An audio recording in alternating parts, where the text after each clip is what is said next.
wanted to get, but now queen e4 is possible to pick up another pawn. 2 pawns up, Amruta. 2 pawns up, but the king is weak. Check, and you lose the 8 pawn. Take on e4.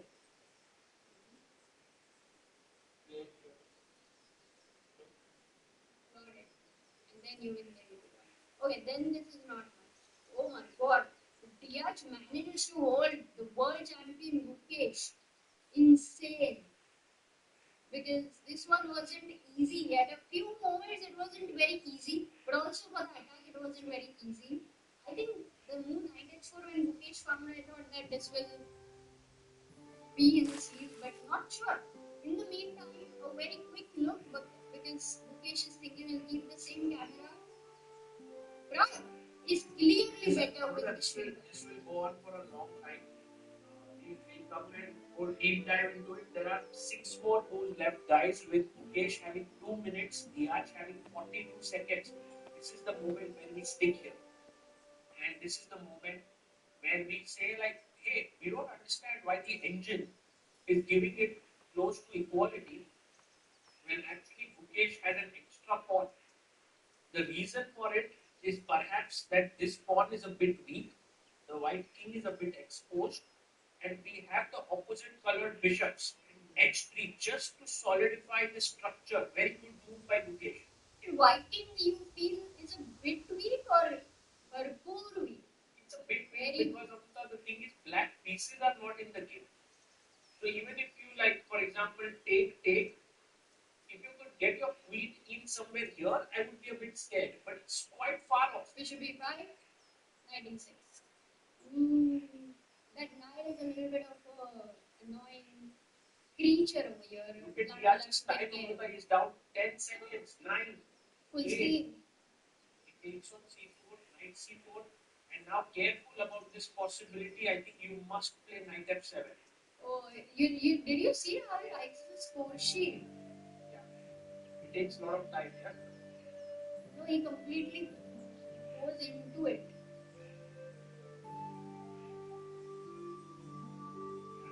Plays queen e6, which is another good move.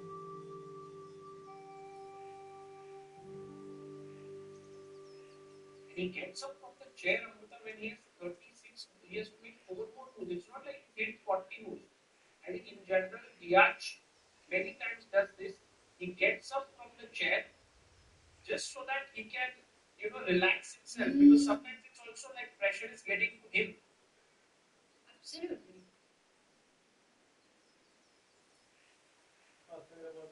Hi there. This must be adjusting through those long-lost love child over here. Manchester United 4, Athletic Club Bilbao 1. What an exquisite win from the Red Devils. Now, I'm sure that the majority of you watching this video may have your own favorite performers. The majority of you might look at someone like Linior, who has been incredible in the heart of our defense. Again, some of you might look at the cameos, the world-class cameos from the likes of Amad Diallo and Mason Mount. However, in my humble opinion, if there is one individual performance that deserves to be highlighted, it's Casemiro's. Reminiscent of Michael Carrick and vintage Casemiro. Without any further ado, let's analyze. Alright, so let's get started with this analysis of Casemiro's individual performance against Athletic Club Bilbao. In fact, I did not pick Casemiro randomly because I think that this performance was made for this time. But when you play at home against a team like Athletic Bilbao, where you lead them 3-0, it's actually quite a dangerous game because if one or two things go against you, then you are faced with an uphill battle against a team that is effectively supercharged. Therefore, in these kind of games, it's extremely important to keep control of the game, control of the tempo, and be in charge of the proceedings, especially in the middle of the part. And that's exactly what Casemiro has done for us. So let's look at it frame by frame, okay? So in this sequence right here, what we have is Casemiro obviously, intercepting the ball in the middle of the park, but that's not the end of his job because now, as Athletic Club Bilbao start pressing us, then it's Casemiro's job to actually make himself available. I've talked about this many times in my previous videos, even in the video I made about Lamine Camara transfer target for us, how it's important for whoever is playing in that number 6 position to always make themselves available to receive the ball. And here we're going to see how Casemiro did that in this sequence. So here obviously he's moving toward this area because that's where Lindelof and Mazraoui have the ball. Now, obviously, here the Athletic Bilbao players, their pressing is actually quite spot on because they're preventing or at least making it extremely tough for Mazraoui to go for this, horizontal pass towards Casemiro.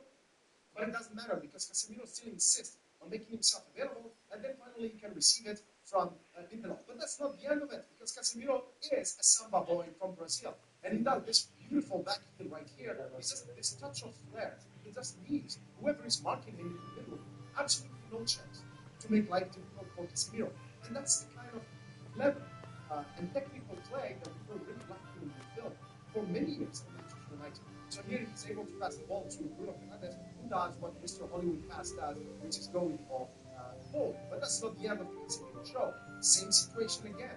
Casemiro trying to make himself available to receive the ball. Now, obviously, he wants to receive it here, but you can see there are a lot of players that make it really hard for Dortmund here to ball into areas. But here what I love is Casemiro's really game, and this just shows his anticipation. Look at this. So, what he identifies here is two things. First of all, Dortmund is making this run. By the way, Dortmund has really improved in making this run and really being able to be proactive with how he runs and exploits these spaces. But also you can see that Bruno Fernandes is loaded a pass, and he knows where that pass is going to go. It's going to go to Højlund, who's going to need to hold up the ball, and he's going to require assistance. So Casemiro knows that this space right here is key. That's where the play is going to be, and then that's it. Højlund with the ball towards Casemiro, and then the pass that's going to match that Dortmund run into space. Again, great play by Casemiro. It looks simple, but it makes a huge difference to Manchester United. Here's again another example. Now this highlights the tactical tweak that Ruben Amorim has done that Eric Ten Hag for some reason has been able to do, which is in order to use Casemiro to his best ability, you have to make sure that you render the pitch small. You have to make sure that the players are compacted close to each other in order for you to restrict the spaces. Because the smaller that space is, the more effective Casemiro can be defensively. And that's exactly what Manchester United did in this game against Athletic Club Bilbao. So here, obviously, it's simple for Casemiro, even though that tackle is quite questionable, but it's effective. He was able to win the ball. But again, it's not the end of his play because he's still looking for positions in areas where he can actually help the team here, even though he's in between a triangle of the opposition players. He's still able to make himself available. That was a pretty nice back heel from Ugarte, again, whose performances are highly underrated. And now Casemiro can finally receive the ball in that space in the middle, and then he can just spray passes all day long in order to keep us, first of all, to help us keep possession of the ball, but also for us to keep that ball progression. Now here's another example again, him making himself available to the players. And I don't know if you noticed something, but like in this game you realize like the players were always putting their trust onto Casemiro. He's obviously one of the most experienced players in the squad. But also this game particularly, he was extremely sharp with the ball at his feet and in receiving the ball in tight spaces. So here, for example, with Garnacho, back and forth, and you look at this, right, identifies Bruno Fernandes over there, but he knows that this player is going to make it a little bit hard. It's too risky, so he does what experienced players need to do this time, and it is just to play it safe. I've said that many times in my videos. In fact, if you go back, a few of the videos I've made of the defeats we had in the Premier League lately, it's usually because the players try to do too much in dangerous situations. No, sometimes it's fine. Just go back. Pass it backwards, sideways, keep possession of the ball. If you have the ball, your possession cannot hurt you. And that's, again, that tactical maturity and that experience that Casemiro brought in this game. Now, here again, he does what a defender does, which is just win those headers. But here, look at this. So he's looking at Bruno Fernandes. Bruno Fernandes is the advanced danger man. You want to get the ball to Bruno as fast as possible and as often as possible. So here, Casemiro, he knows that. He sees that. But he realizes there is another problem, and it is that he cannot really effectively do that unless he moves into a position, here, for example, where he can receive the ball from Mazraoui. And that's exactly what he's going to do. So he moves towards the right-hand side, he receives the ball from Mazraoui, and then guess what? Immediately, without thinking, because he's already checked Bruno Fernandes' position, and then now with the beautiful pass, he doesn't even need to think about it, and then we can distribute the ball into the other side of the pitch and make Athletic Bilbao run for it. Okay? Here's another example again. Build up. Typically, that's what Athletic Bilbao think. In fact, you can see the center forward right here is getting ready to go towards Maguire. But no, Casemiro has a different idea. He spreads the ball wide. Same thing again. Casemiro constantly scanning the pitch. That's what world-class players do. You don't wait until you receive the ball, if you think about what you're going to do with it, you scan before you receive the ball. That's what he's doing. So he's going to receive the ball here now again from Garnacho. Okay, so he's still making himself available, still coming in, forming that triangle in order to help with the build up. But then he realizes now, okay, the play is going to go into this area. Okay, so I better move towards the left-hand side of the pitch, and that's what he does. Now again, available, still scanning, constantly scanning, looking for potential targets. And you know, as he's going to get the ball from Ugarte, he is slowly building up that play. He plays, how can I get the ball towards Bruno Fernandes? And now he plays Dogu. And then as Dogu starts dribbling the ball, Casemiro, what he does, he understands this player is too close. Let's peel off him a little bit to create space where I can receive the ball. And then now the ball goes towards Bruno, and we get to keep possession of the ball. And that actually helped us a lot when it came to controlling the game. In fact, there were large periods of the game where Atletico Bilbao had more control of the game than we did. Okay? And the few times we were able to wrestle that control back was actually thanks to Casemiro.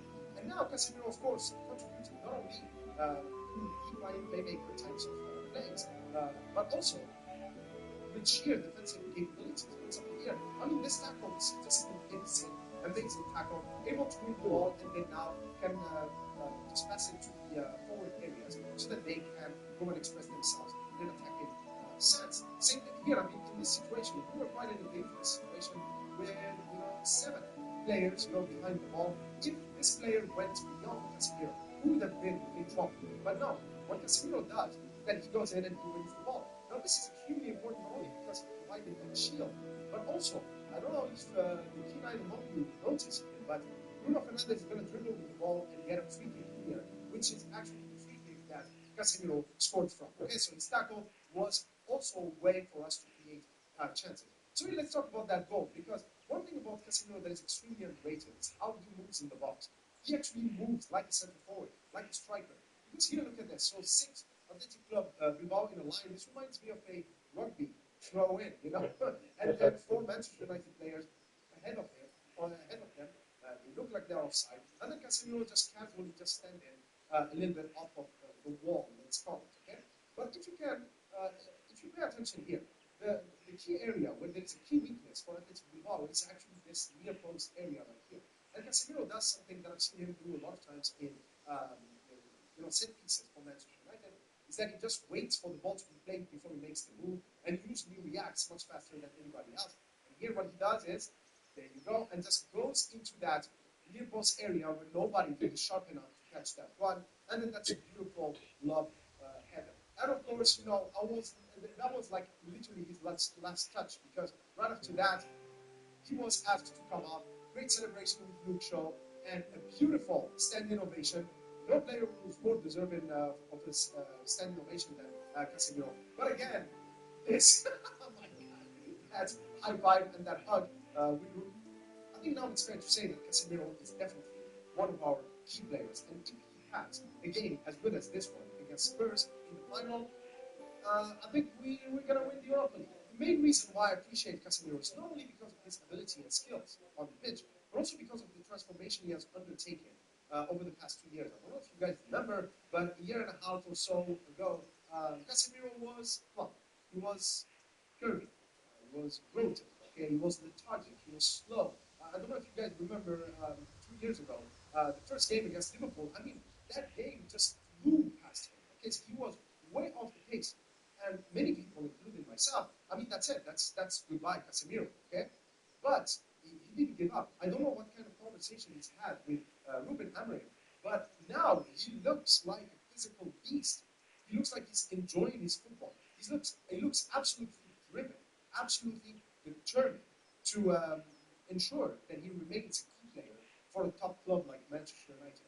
The other thing is, of course, his professionalism, because he has never said anything against Manchester United. And for a guy who has more Champions League trophies than Manchester United Football Club, if there was one player who could get away with being a big head, okay, that's Casemiro, and yet we haven't heard anything about him. He knows that, the fans wanted him out. He knows that the owners, due to his salaries and to his low contribution, wanted him off the wage bill.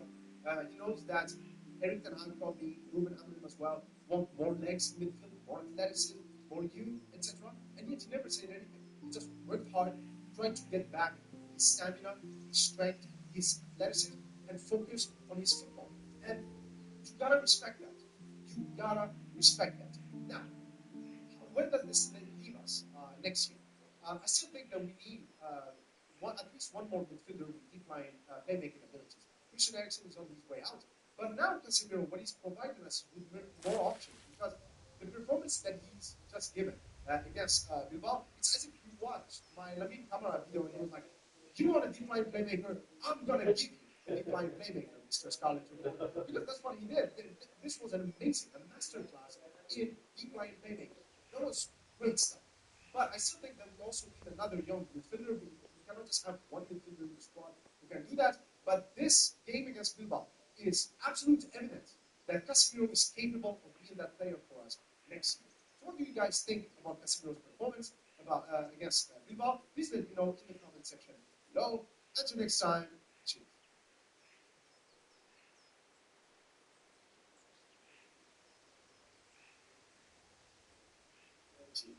Tomorrow at Southern Cal.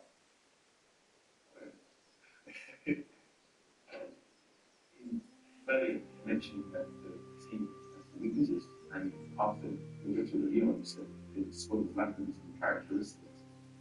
Are you going to share sort of thing that we're trying to get Sporka to learn that perhaps not today? I'll not share too much, but you can understand the characteristics. When I say characteristics, is players that play more inside than outside. That small things, even the foot. It's really important in the position that Gardner played today as a right 10 to have a left foot can change the way you play. To have some wingers that are more offensive than defensive can change the way you play. So this kind of thing that we are going to try to do in the future.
Non-grave digger. Lama. Anything? Nothing.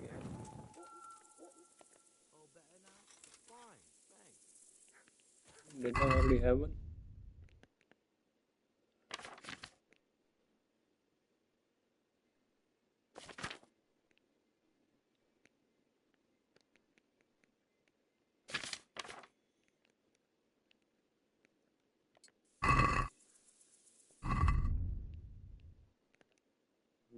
Spade, yeah, I already have one. Drop. One.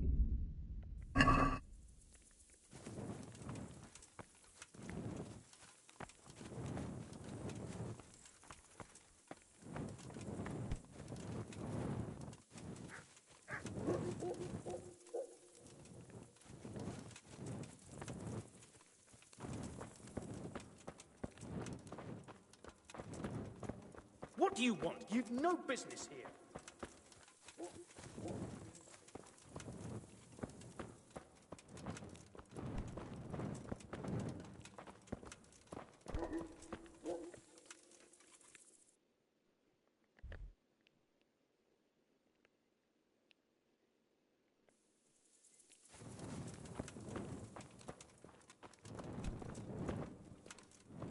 Hey, what do you think you're doing? Get the hell out of here. Can I do anything to help? You've no business here. Clear off.